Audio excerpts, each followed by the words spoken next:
हाल के दिनों में सरकार ने 2 बड़े ब्लंडर किए हैं जिनका बोझ आम जनता को उठाना पड़ रहा है। एक हमारी यूएस के साथ जो ट्रेड डील है और दूसरा विदेश नीति में अमेरिका के सामने जो हमारा आत्मसमर्पण है।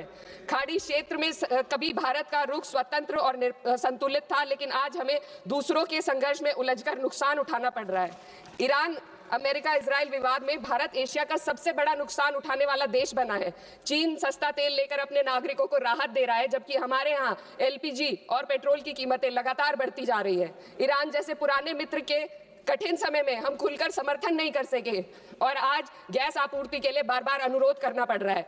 विदेश नीति साहस और स्पष्टता से चलती है।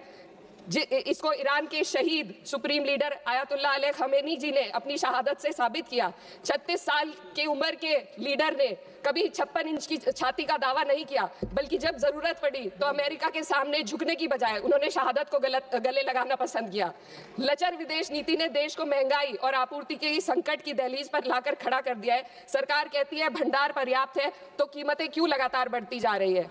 अमेरिका के साथ जो हाल है वह व्यापार समझौता भी यही बताता है। आज भारत अमेरिका के साथ $40 बिलियन का ट्रेड सरप्लस रखता है, लेकिन इस समझौते के बाद हमें हर साल $100 बिलियन का आयात करना पड़ेगा। इससे सरप्लस घाटे में बदल जाएगा। इस ट्रेड डील ने देश के किसानों को अमेरिका के अमीर किसानों के हाथों बेच दिया है। अगर ट्रेड डील करनी ही थी तो पहले देश के किसानों को अमेरिकी किसानों की तरह भारी सब्सिडी देते, उन्हें तैयार करते और फिर ट्रेड डील करते। यह तो वैसा है जैसे दौड़ में किसी के हाथ पैर जंजीरों से बांध दिए गए और फिर कहा जाए अब दौड़ कर दिखाओ। हमारे किसानों के हाथ पैर महंगी यूरिया, महंगी बिजली और महंगे कृषि यंत्रों से बंधे हुए हैं।